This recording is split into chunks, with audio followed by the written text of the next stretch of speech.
사람의 머릿속에는 많은 기억들이 있잖아요. 근데 그 기억을 우리가 마음대로 조절이 잘 안 되는 거예요. 저는 뭘 잊어버리면 안 될 거 있을 때 기억을 하고, 어떤 땐 제일 잘 보는 손에다도 적어놓고 막 휴대폰에 적어놓고 메모해서 붙여놓고, 그래도 또 깜빡 잊어버리고 실수하고 막 손해보고 그럴 때가 있어요. 깜빡 잊어버려요. 근데 어떤 때는 잊어버렸으면 좋겠는데 그게 자꾸 막 생각나서 사람을 괴롭혀요.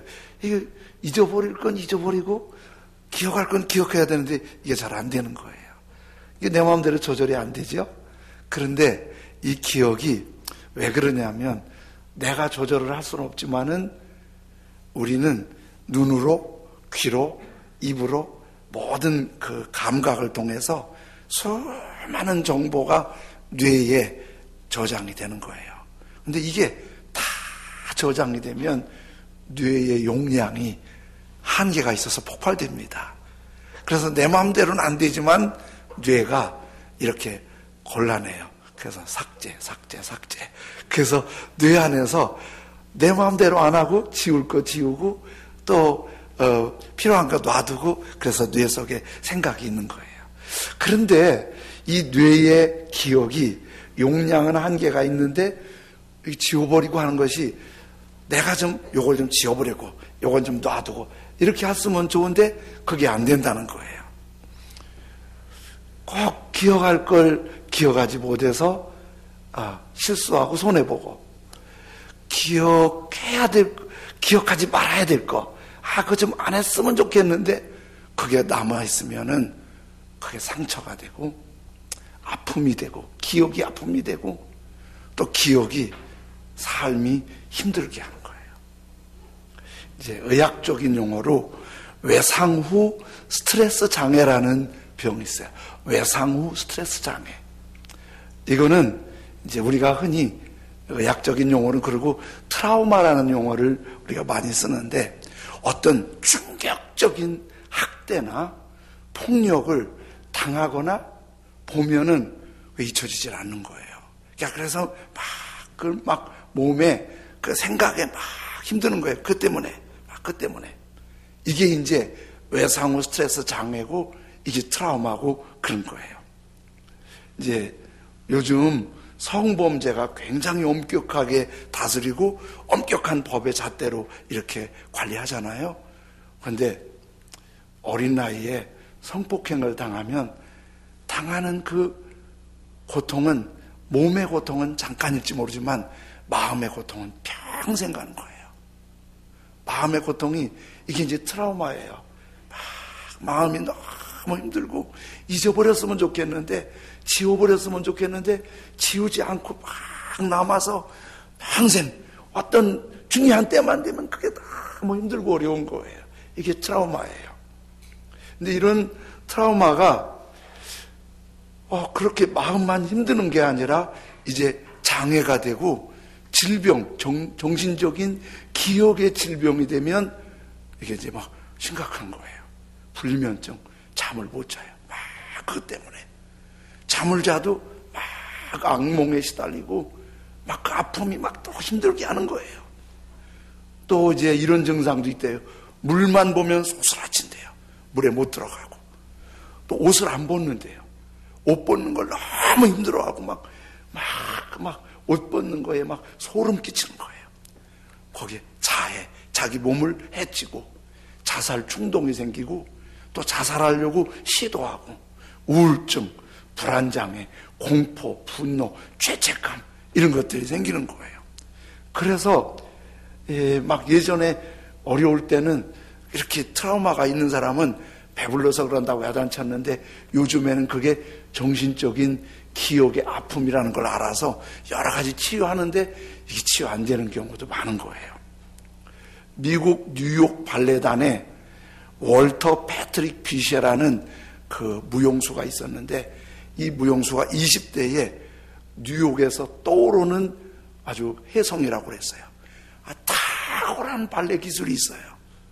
근데 20대 젊은 나이에 자기 아파트에서 시체로 발견된 거예요. 그래서 그 시신을 인수해서 시체 검안을 해봤더니 사인이 죽음의 원인이 약물 과다 복용이에요. 그 비시의 장례식을 하는데 엄마가 땅을 치면서 통곡하고 우는 거예요. 막 땅을 치면서. 근데 엄마가 이렇게 우는 거예요. 비시가 죽은 것은 예미 탓입니다. 예미가 이 아들을 죽였습니다. 그러니까 사람들이 이제 슬픔 중에 그 엄마에 대한 얘기가 뭔가 귀 기울이죠. 엄마가 그러는 거예요. 남편이 가끔 나한테 폭력을 행하고 남편이 나한테 욕설을 퍼붓고 물건을 집어던지고 그러면 남편한테 당하면 그 아픔을 아들한테 한 거예요. 아들한테 집어던지고 아들에게 때리고 아들에게 욕설을 퍼붓고 엄마가 회사에서 스트레스 받으면 집에 가서 아들한테 막 욕설을 퍼붓고 그래서 비쉐가 애매한 매를 많이 맞고 억울함을 당 거예요.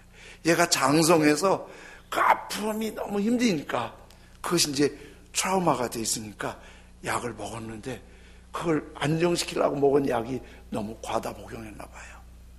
그러니까 그걸 엄마가 너무 아파서 내가 죽였다고 아프게 하고 있는 거예요. 그러니까 내가 가지고 있는 스트레스, 트라우마가 나도 너무 힘들지만은 주변 사람을 죽게 할 수 있는 아픔도 있다는 거예요.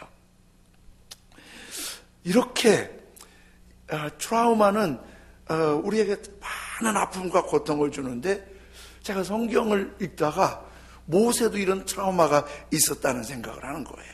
모세는 가장 큰 트라우마 중에 하나가 정체성의 혼란이에요. 그 당시에 모세가 태어날 때 애굽의 노예 집안으로 태어나서 노예 집안은 아들 낳으면 죽이고 딸 낳으면 살려두라고 그랬어요. 그래서 엄마가 딸을 나일강가에 상자에 만들어서 띄워보내면서 내 운명을 하나님께 맡긴다고 떠내보냈어요. 그러니까 아들이 갈대 상자에 끌려갔고 엄마는 아들을 띄워보내서 한없이 울었어요. 그러다가 그 떠내려가는 모세를 보고 애굽의 공주가 목욕하러 왔다가 이쁘다고 자기가 데려다가 기른 거예요. 그러다 보니까 갑자기 왕실의 왕자로 자라게 된 거예요. 근데 또 연결이 친엄마인 요게벳이 유모로 연결돼서 엄마가 유모가 돼서 아들을 기르는 거예요. 여러분, 친엄마한테는 유모 불러야 되고 가짜 엄마한테는 마미, 엄마 이렇게 불러야 되고 그런데요, 아무리 그렇게 교육을 해도 피를 속일 수가 있겠어요? 피를 못 속이지요. 아무리 왕실에서 쉬쉬하고 이분은 유모야, 이분이 엄마야, 엄마, 유모 이렇게 부르지만은 어떻게 그게 다 통하지요? 그러니까 모세는 아무리 봐도 유모가 엄마인 거예요. 아무리 속이려고 해도 유모가 엄마인 거예요. 그리고 공주는 엄마가 아닌 거예요. 막 혼란이 왔는데 보통 역사에 보면 애국 궁중에서는 왕자를 교육할 때 40년을 교육해요. 40년 동안 그렇게 하면서 뭐까지 또 갈등이 오냐면 유모가 우리 엄마라면 내가 히브리인이냐 애굽인이냐 이 정체성이 혼란이 오는 거예요. 그리고 자라면서 확실히 와닿는 게 나는 애굽 사람이 아니야. 나는 이스라엘 사람이야. 나는 노예 출신이야. 아는 거예요. 그후부터는 시내를 돌아다니면 막 고생하는 이스라엘 사람들 보면은 동정심이 생기고 돕고 싶고 마음이 아픈 거예요.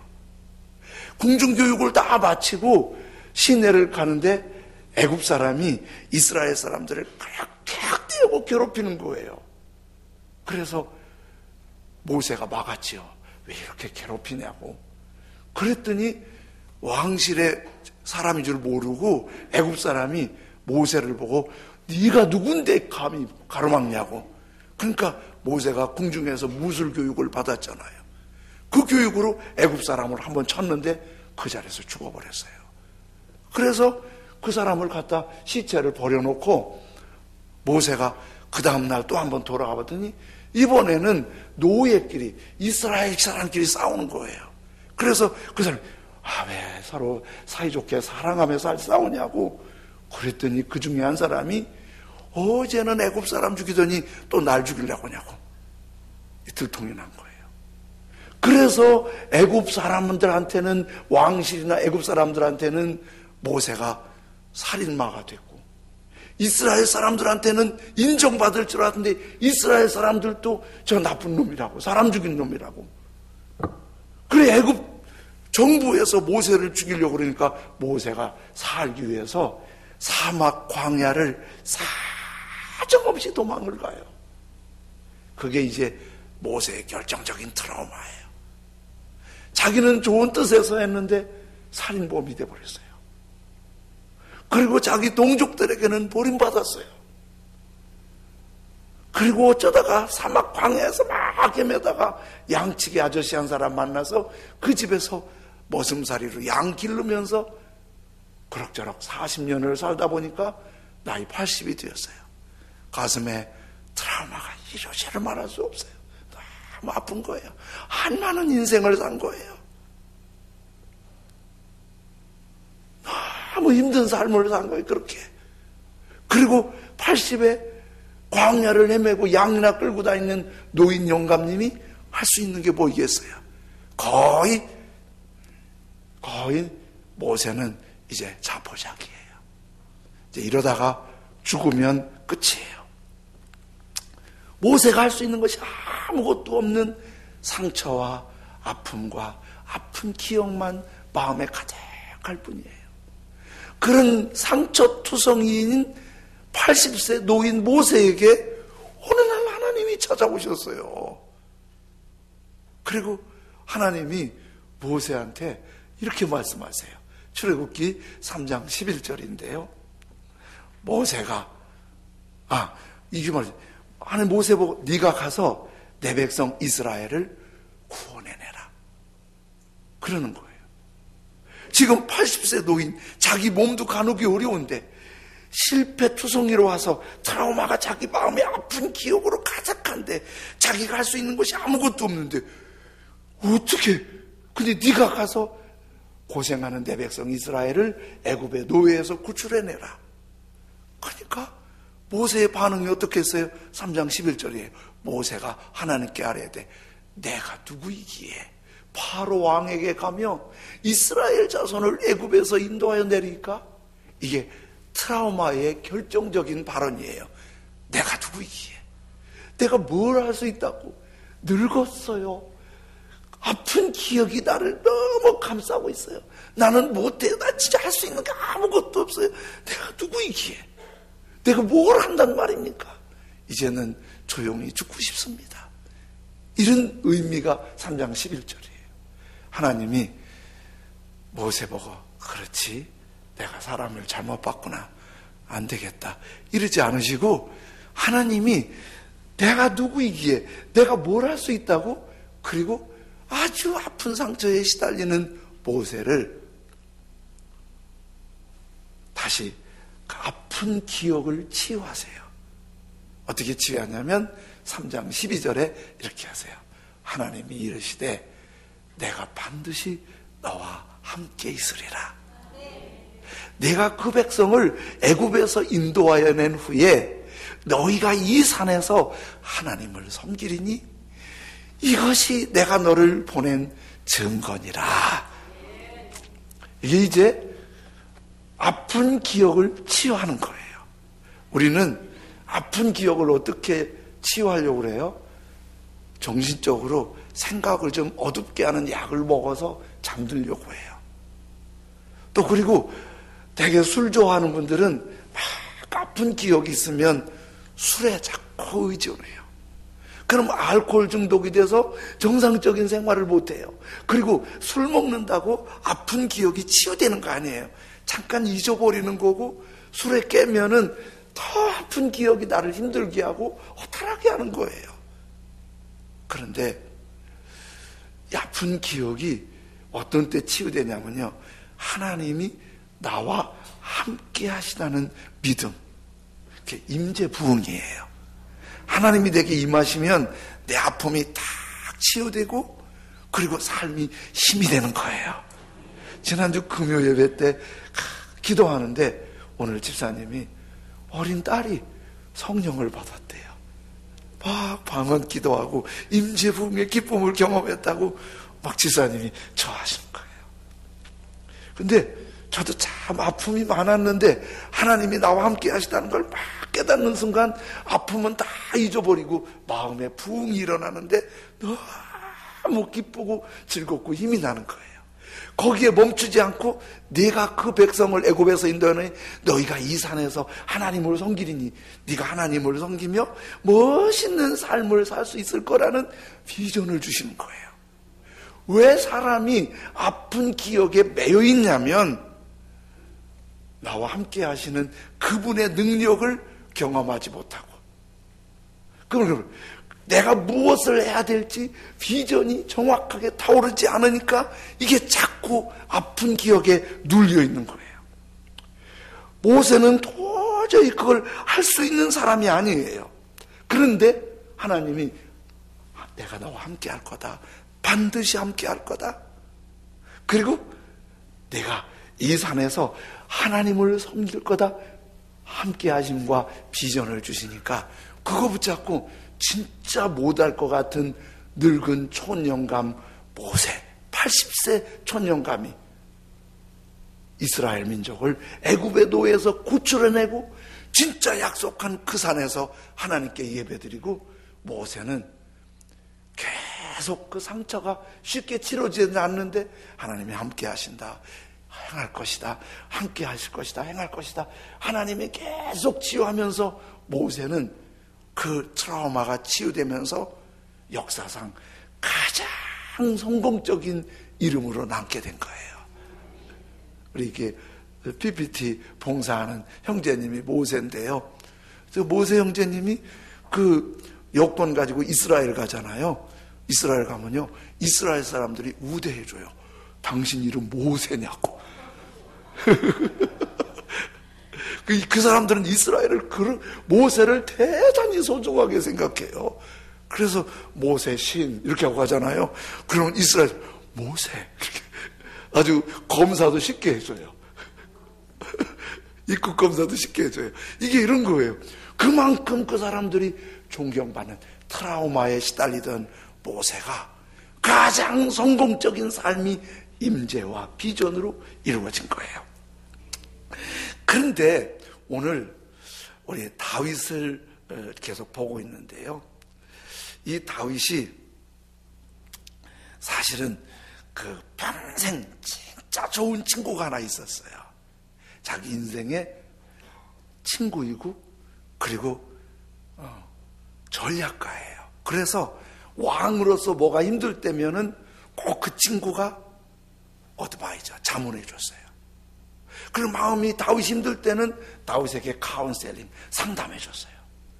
평생 좋은 친구였어요. 아히도벨이라고. 그런데 다윗이 너무 힘들 때가 있었는데 다윗이 노년에 다윗 왕의 아들 왕자 압살롬이 반란을 일으킨 거예요. 그래갖고 압살롬의 군대가 많아지면서 아버지를 향해 대항하고 쳐들어오는 거예요. 아들도 믿고 모든 상황이 너무 힘들지만은 그때 제일 다윗을 힘들게 한 게 이 평생 친구 아히도벨이 친구 다윗 왕을 배신하고 아들 압살롬한테 붙은 거예요.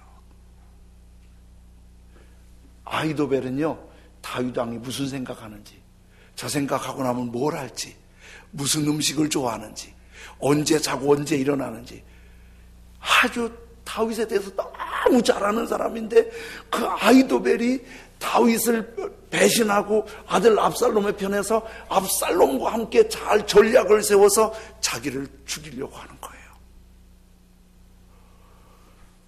다윗이요 압살롬도 믿고 그 모든 상황도 믿지만은 아히도벨 생각하면 갑자기 부르르 떨리는 거예요.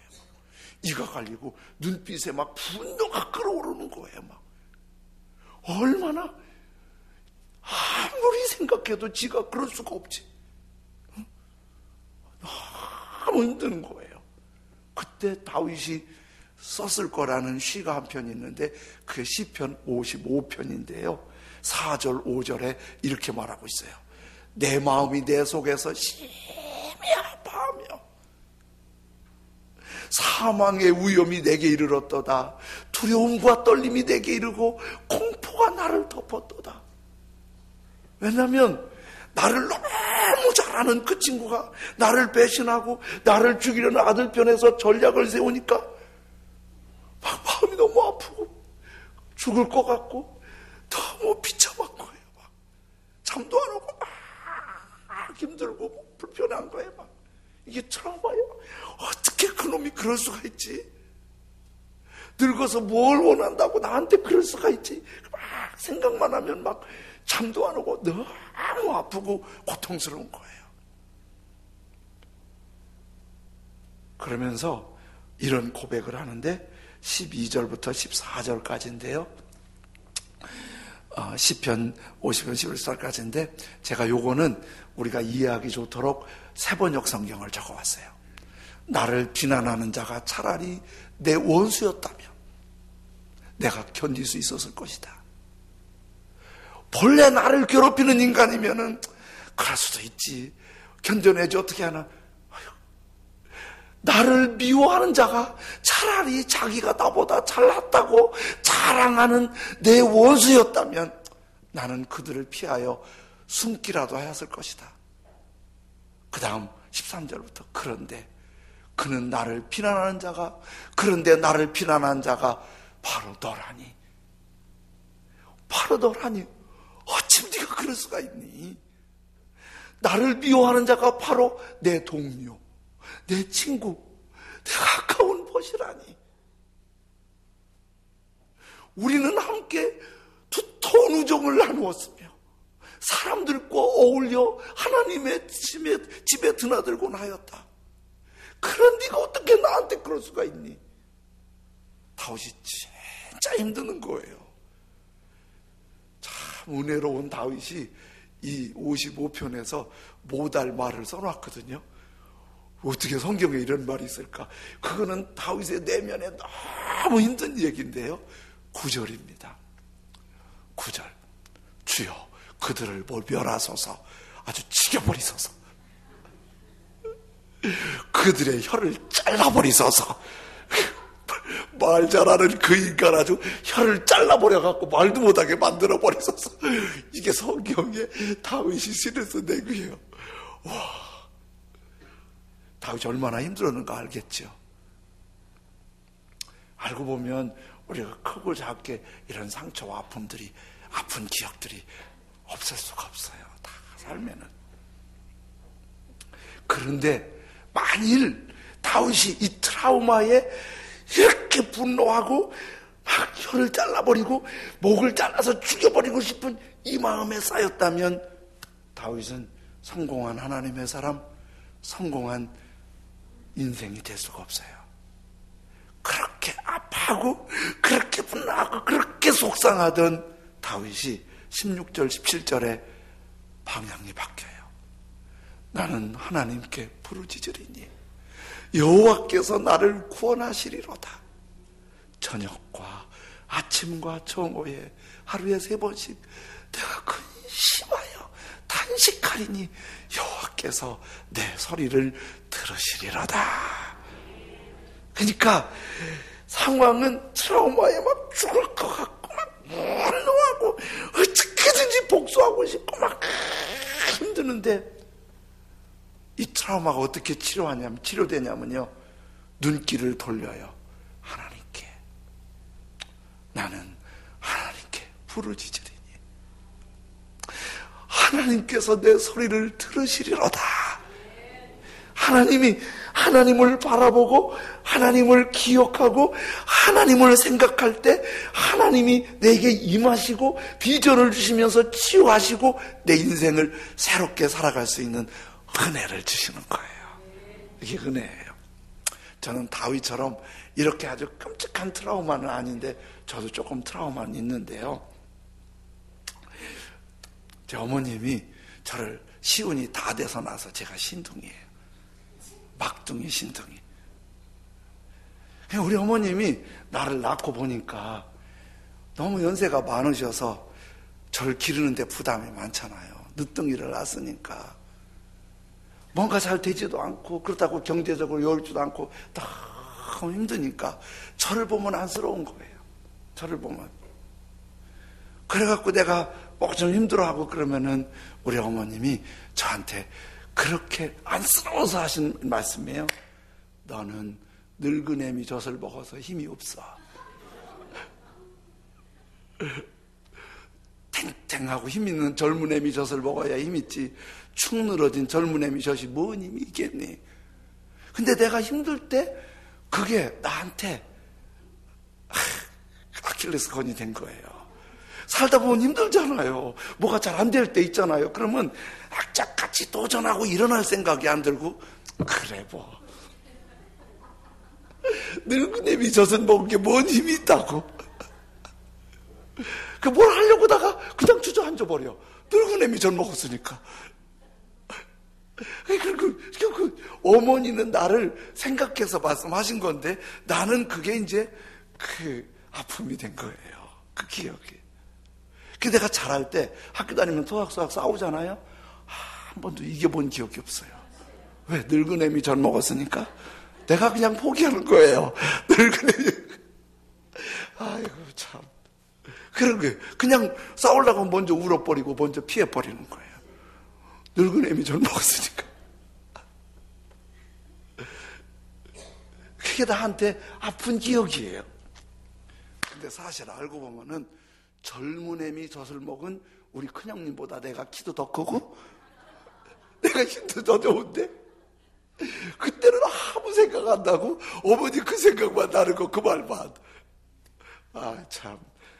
이게 이제 우리에게 어떤 아픈 그 기억이, 아픈 마음이 나를 그렇게 일어나지 못하고 힘들게 하는 거예요. 우리 집이 너무 가난해서 초등학교 졸업하고 중학교를 못 들어가게 되었어요. 제 기억이 그때 중학교 한 학기 등록금이 한 3,000원 정도 됐는데 그 3,000원이 없어서 1년에 12,000원이 없어서 중학교를 못 가는 거예요. 근데 초등학교 6학년 때 조금 성적이 돼서 새로 생기는 중학교에서 나를 장학생으로 받아준다고 해서 들어갔는데 그나마도 한 학기하고 떨어졌어요. 어머님이 그래도 중학교 졸업시켜야 된다고 식모살이 하면서 이렇게 저를 공부를 시켜주셨어요. 중학교 졸업했어요. 내가 이제 힘없어서 못하겠다고 그러는데 고등학교는 낮에는 일하고 밤에는 공부하시는 야간학교를 다니면서 공부를 했어요. 그리고 아직까지 저는 돈이 트라우마예요. 돈 잘 쓰고 돈 여유롭고 돈 풍성한 사람 보면 괜히 기가 꺾여. 나도 언제나 돈 좀 한번 시컷 마음껏 하고 싶은 대로 다 해볼까. 부목사 때는 그냥 이렇게 목사님이 다 하시니까 뒤에서 말만 잘 듣고 열심히 잘만 사랑하고 섬기면 되는데 단임 목사가 돼보니까요, 돈 쓸 때가 왜 이렇게 많아.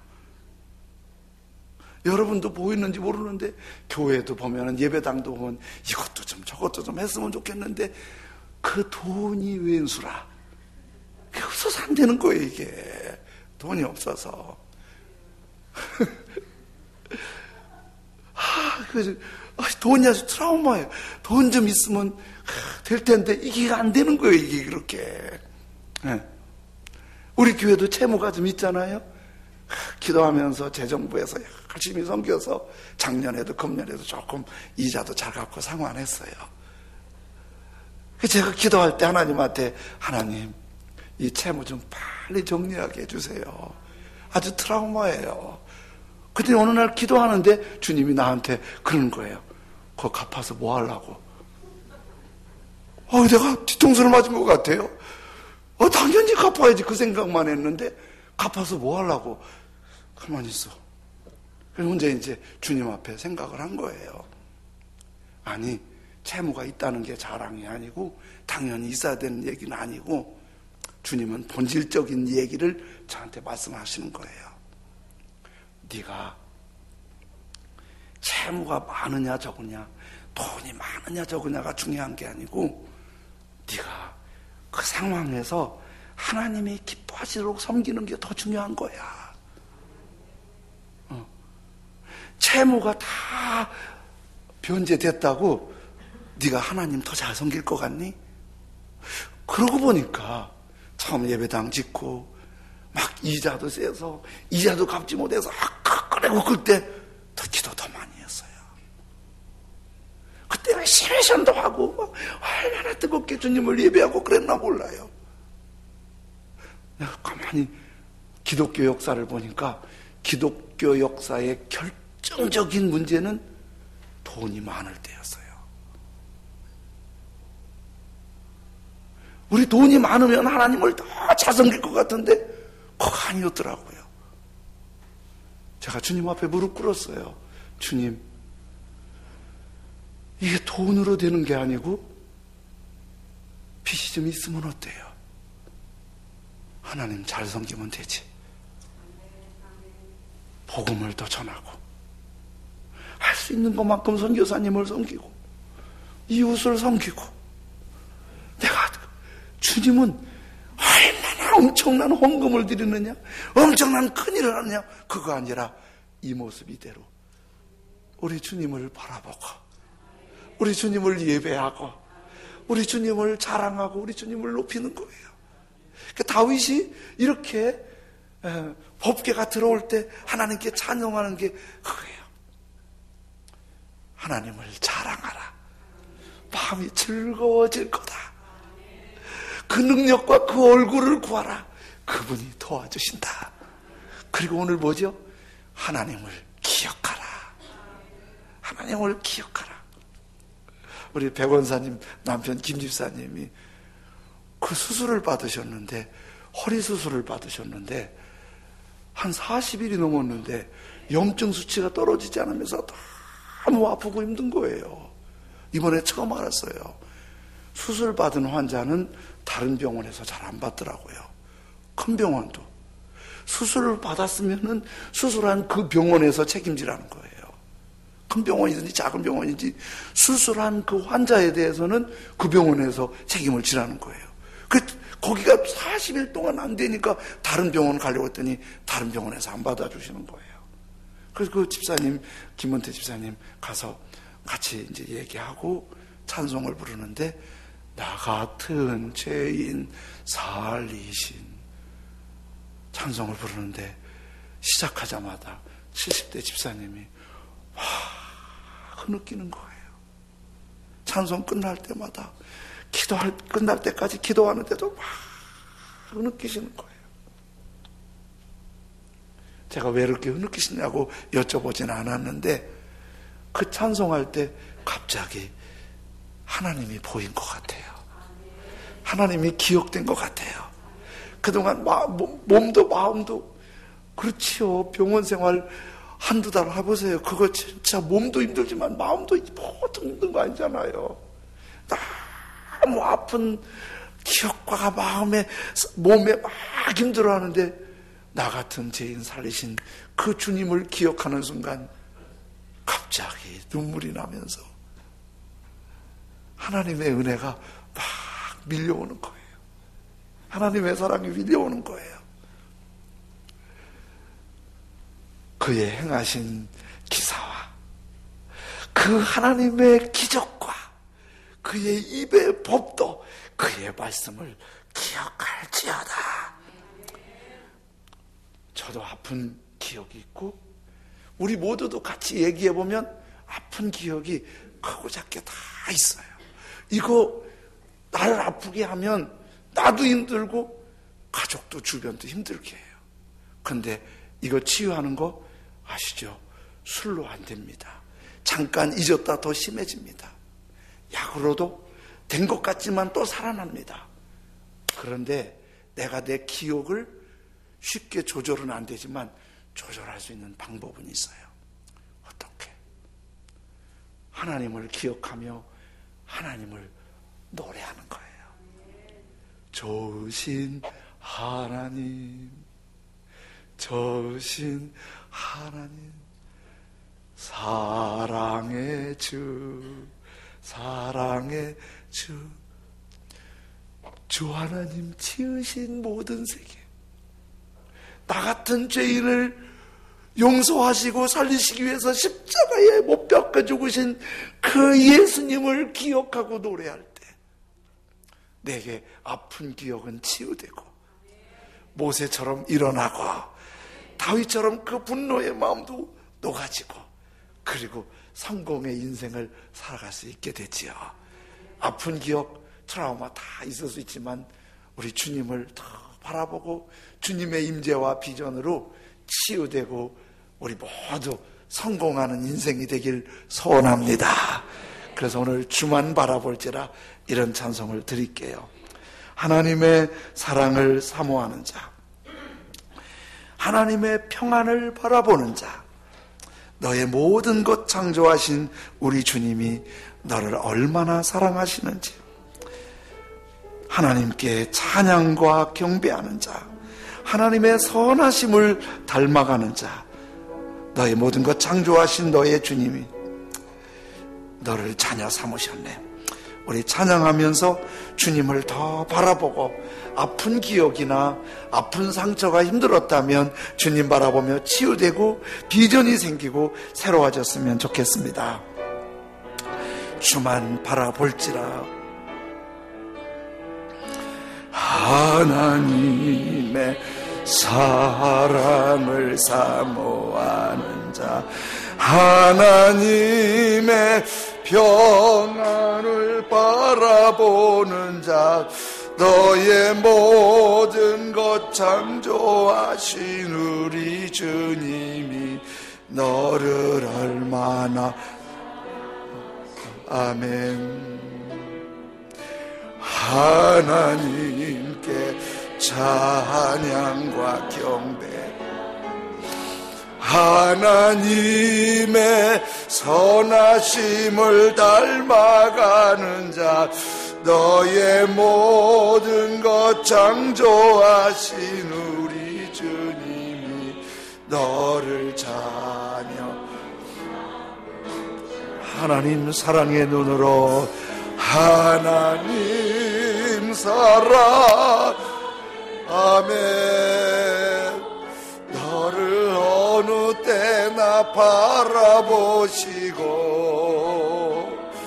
하나님 인자 한 귀로서 언제나 너에게 기울이시 어둠의 밝은 빛을 비춰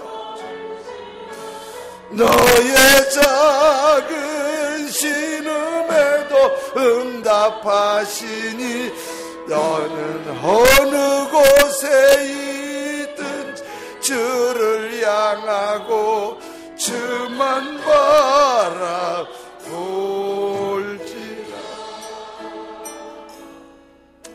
제가요 그렇게 약하고 힘이 없었는데 제 삶의 큰 변화가 21살 때 기도하다가 하나님이 함께 하시는 걸 정말 진하게 경험했어요. 하나님이 날 사랑하시는 걸 너무 가슴 저미게 깨달았어요. 그리고 제 삶이 너무 달라진 거예요. 이렇게 여러 사람 앞에서 설교할 수 있는 거, 저 정말 그런 주변머리가 아니었어요. 근데 하나님이 함께 하시고 그 사랑, 그 임재를 느끼니까 제가 이렇게 바뀌더라고요. 오늘 하나님이, 우리 하나님 함께 하시고 비전을 주시고 복이 흐르게 할 줄로 믿습니다. 주님을 바라보면서 이 찬송 다시 부르고 기도하겠습니다. 주만 바라볼지라. 하나님의 사랑을 사모하는 자, 하나님의 평안을 바라보는 자, 너의 모든 것 창조하신 우리 주님이 너를 얼마나 사랑, 아멘. 하나님께 찬양과 경배하는 자, 하나님의 선하심을 닮아가는 자, 너의 모든 것 창조하신 우리 주님이 너를 자녀 삼으셨네. 아멘. 하나님 사랑 너를 어느 때나 바라보시고 하나님인 자 한 귀로서 언제나 너에게 기울이시니 어둠에 밝은 빛을 비추니 너의 작은 신음에도 응답하시니 너는 어느 곳에 있든 주를 향하고 주만 바라볼지. 하나님 사랑의 눈으로 하나님 사랑 눈으로 너를 어느 때나 바라보시. 가슴에 손을 얹고 하나님인 자 한 귀로서 언제나 너에게 기울이. 아멘 아멘. 어두움에 밝은 빛을 비춰. 아멘. 너의 작은 신음에도 응답하시니 너는 어느 곳에 있든지 주를 향하고 주만 바라볼. 하나님 사랑의 눈으로 하나님, 제게 아픈 기억이 있습니다. 아픈 트라우마가 있습니다. 그래서 힘이 듭니다. 모세에게 임하시고 비전을 주신 주님, 다윗의 아픔을 치유하신 하나님, 지금 우리가 이렇게 주님을 바라보고 있습니다.